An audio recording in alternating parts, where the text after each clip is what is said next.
बड़ी गाड़ी लेना चाहते हैं आप 1 करोड़ के ऊपर की, जी। ठीक है, मैंने आपको बोला आ जाएगा, लेकिन साथ ही साथ मैं आपके हाथ में कुछ अशुभ रेखाएं दिखा रहा हूँ।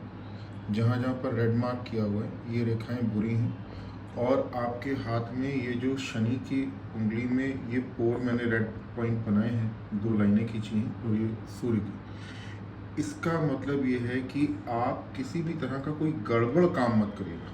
जी। अभी पिछले 3 साल से आप मेरे टच में हैं, शिवानी ज्योतिष की कही हुई बातें आपको समझ में आ रही हैं, सच हो रही है कि नहीं हो रही? जी।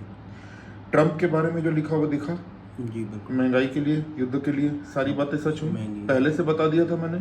सोने में ज़्यादा निवेश ना करें, सोना घट गया, सोना बढ़कर घट गया, एक ठीक। 70-80 तक गया था, एक 55 के आसपास फिर आ गया। जी।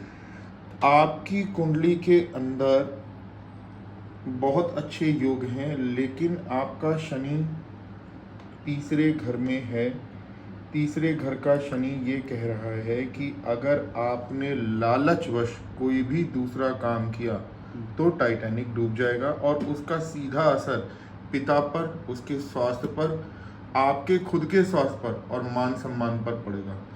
तो पैसा मैंने कमवा दिया, ठीक, आपने मन से उपाय करवा लिए, अभी आपको पैसा और चाहिए जी। गाड़ी के लिए, तो मेरे को जाना पड़ेगा एक मंदिर आपके लिए पूजन करवाने के लिए। मैं आपको बता दूंगा, एक पूजन मेरे पास होगा, उसके बाद मैं फिर से जाऊंगा। पहले 2 बार जा चुका हूँ, आपको मालूम है कहाँ जा चुका हूँ आपके लिए, ठीक है। उसी से सारे काम बनेंगे। एरावत यानी बड़ा गाड़ी, वाहन, गज वाहन आ जाएगा। व्यापार का पूछ रहे हो, देखो व्यापार की ये रेखा होती है, ठीक है, ये टॉर्च पड़ी, ये मैंने बनाई, ये व्यापार की रेखा है, इसे कहते हैं बहुत अच्छी व्यापार रेखा।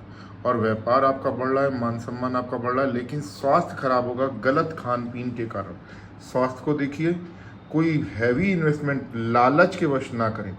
जो लोग बॉम्बे में रहते हैं ना, अगर उनको कोई लंबी लंबी हाँक कर फेंकते कहता है ना, तो बॉम्बे का आदमी कहता है बिना मेहनत के नहीं मिल सकता, तो झूठी बात बोल रहा है। तो बिना मेहनत के कुछ नहीं मिलेगा, और सच्ची पूजा भक्ति के बिना कुछ नहीं मिलेगा। केवल वो करो, और जो उपाय बताए हैं इस 2026-27 में बहुत बड़ा नाम झंडा फहरेगा, ठीक है। लेकिन गलत इन्वेस्टमेंट नहीं करना, जमानत मत देना, अपना भेद मत देना, गारंटी मत लेना किसी की, तुम्हारे सारे काम बने, ठीक है। मेरे को एक और ने भी कहा, बट एक सज्जन थे, उन्होंने कहा था, मैंने पूछा भैया जो फाइनेंशियल जो चलती है उठा पटक, तो उन्होंने कहा कि ये जो भी ये मार्च के बाद अप्रैल मई में स्टेबिलिटी आएगी। देखो ऐसा है कि जुपिटर की वजह से आनी है, वो तुम्हें बताता हूँ मैं कैसे होगा।